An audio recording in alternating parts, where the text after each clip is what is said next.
Merhaba, bu derinlemesine incelememize hoş geldin. Bugünkü konumuz, evet, oldukça katmanlı. Kürt diasporası ve tarih boyunca yaşanan o sürgünler meselesi, elimizdeki kaynaklar arasında işte Wikipedia'dan tut da Necat Zanyar, Osman Aydın gibi yazarların makaleleri var. Sonra Kürtler ve Sürgün diye bir çalışma, Rudav, Neteve gibi platformlardan da bilgiler derledik. Bayağı çeşitli yani. Peki amacımız ne? Yani bu kaynakları birlikte ele alıp Kürt diasporası nasıl oluşmuş, tarihsel sürgünlerin sebepleri neymiş, neler yaşanmış ve tabii günümüze nasıl yansıyor bunu anlamana yardımcı olmak istiyoruz. Hazırsan başlayalım mı? Bu diaspora sadece geçmişin bir sonucu değil, geleceği de şekillendirme potansiyeli taşıyan aktif bir güç olarak görülüyor. O ilginçmiş. Nasıl yani? Mesela Netava'daki yazı diyor ki, diasporanın kimlik, kültür, bunları canlı tutma, lobi yapma gibi misyonları var. Özgür düşünce içinde bir alan sunuyor. Hatta bazı kaynaklar şeyi hatırlatıyor, Yahudi diasporası örneğini. Evet, evet. Devletleşme sürecindeki rolü. Aynen.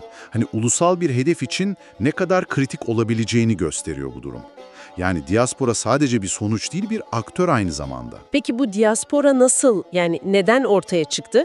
Kaynaklara bakınca sürgünler sanki anahtar bir rol oynamış gibi duruyor. Kesinlikle. Sürgünler çok belirleyici olmuş. Kürtler ve sürgün kaynağı mesela Osmanlı'da 1847 Bedirhan Han Bey sürgününü ilk örneklerden sayıyor. Ama asıl büyük dalgalar Cumhuriyet'le geliyor sanırım. 1925 Şeyh Said isyanı sonrası. Evet. Binlerce ailenin batıya sürülmesi, sonra 1938 Dersim olayları ve daha yakın tarih 90'lar, o dönemde de köylerin boşaltılmasıyla milyonlarca insan ya metropollere ya da Avrupa'ya gitmek zorunda kalmış. Bu çok önemli bir nokta ve Osman Aydın'ın çalışması tam da bu dönemin, özellikle Osmanlı'nın son döneminin planlı doğasına ışık tutuyor.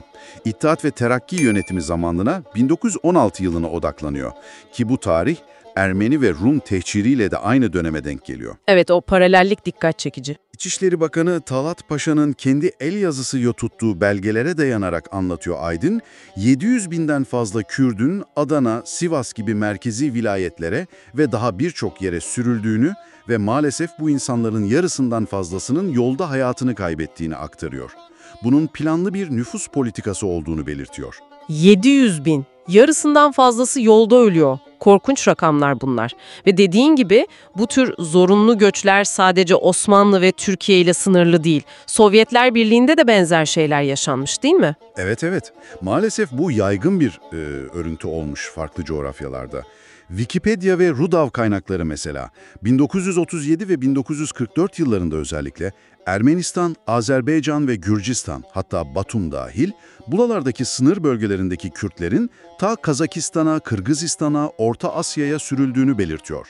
Peki gerekçeler neymiş Sovyetlerde? Gerekçeler çeşitli gösterilmiş, işte Sovyet karşıtlığı, kolektivizasyon politikalarına direniş, yani o Kolos-Soho sistemi var ya, Ortak çiftlikler, evet. ona direniş, aşiret yapısının etkisi, bir de İkinci Dünya Savaşı sırasında Türkiye sınırındaki güvenlik endişeleri, işte casusluk şüphesi falan gibi. Anlıyorum.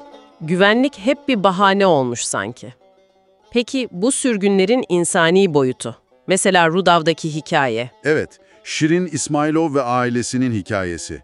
Batum'dan Kırgızistan'a sürülmeleri. O gerçekten çok çarpıcı. İşin insani boyutunu, trajediyi gözler önüne seriyor. Nasıl anlatıyor? Yani neler yaşamışlar? Bir gecede hiçbir şey anlamadan hayvan vagonlarına doldurulup bilinmezliğe gönderilmeleri. O uzun tren yolculuğunda özellikle çocukların ve yaşlıların hayatını kaybettiğini, ailelerin farklı yerlere dağıtıldığını anlatıyor. Çok acı. Kesinlikle. Wikipedia kaynağı da genel olarak sürgün koşullarının çok kötü olduğunu ekliyor zaten. İşte sağlıksız barakalar, tifos, sıtma gibi salgın hastalıklar. Yani sürgün sadece yerinden edilme değil, aynı zamanda korkunç bir hayatta kalma mücadelesi aslında. Peki günümüze gelelim biraz. Avrupa'daki diasporaya baktığımızda Necat Zanyar'ın Neteve'deki gözlemleri ilginç geldi bana. Farklı bölgelerden gelen Kürtler arasında kültürel pratiklerde belirgin farklar olduğunu söylüyor. Evet, bu önemli bir nokta, diasporanın tek tip olmadığını gösteriyor. Mesela diyor ki İran Kürtleri Rojalat ve Suriye Kürtleri Rojava dil ve kültürü daha görünür yaşıyor ama Irak Kürtleri Başur daha kendi içlerine kapalı, Türkiye kökenli Kürtler Bakur ise genellikle Türkiye'li kimliğiyle ve Türkçe konuşarak sosyal hayatta yer alıyor, hatta iş yerlerine Türkçe isimler veriyorlar diyor. Evet, Zanyar bunu Türkiye'nin asimilasyon politikalarına bağlıyor ama bir yandan da bir uyanışla bunun değişebileceğine dair bir umut da belirtiyor. Bu durum diasporanın ne kadar çeşitli olduğunu gösteriyor. Hani geldikleri ülkelerin siyasi atmosferi, kendi işlerindeki siyasi ve örgütsel farklılıklar, işte parti aidiyetleri, lehçe farklılıkları, mezhep, bütün bunlar diasporadaki yaşamı ve kimlik ifadesini doğrudan etkiliyor tabii. Zanyar diasporanın Kürtlere birlik, özgürlük ve dünyayı tanıma imkanı sunduğunu söylüyor ama işte bu bahsettiğimiz iç farklılıklar ve bir tür gettolaşma eğilimi o kolektif potansiyeli bazen sınırlıyor diye de ekliyor. Anladım. Bir de günümüzdeki zorluklar var tabii. Kürtler ve sürgün kaynağı buna da değiniyor.